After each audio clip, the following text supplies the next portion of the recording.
Une toile en vente chez Christie's, à Moscou. Les moscovites sont des acheteurs sérieux.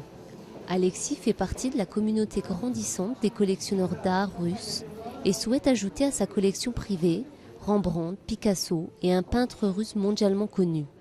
En général, ces hommes ont fait fortune dans le gaz et le pétrole, mais investir dans l'art est devenu synonyme de profit.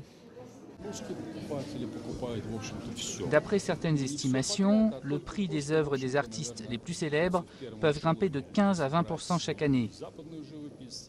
Aucun autre investissement n'est capable de rapporter autant en un an. Les commissaires-priseurs se sont installés en 1990 dans la ville de Moscou. Et depuis, Christie's et Sotheby's multiplient les ventes. Et pour cause, le marché est lucratif.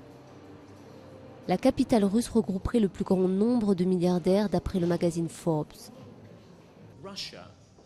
Comme d'autres marchés émergents, la Russie rejoint aujourd'hui le marché international de l'art pour acquérir les plus belles œuvres.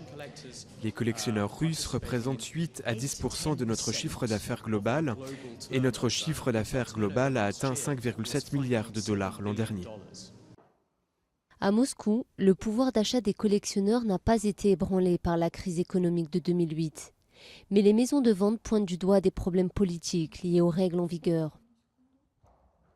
Nous n'avons pas résolu le problème lié aux exportations d'antiquités depuis la Russie. C'est encore très difficile de faire transiter un objet en dehors du pays. Ça gêne les ventes. Une bataille judiciaire est engagée, mais entre-temps l'expansion continue. Les maisons d'enchères commencent aussi à vendre des œuvres d'artistes russes. L'an dernier, le tableau d'un peintre moscovite a atteint quelques 550 000 €. Un grand pas en avant pour l'art russe, même si les marchés traditionnels dominent toujours la tendance.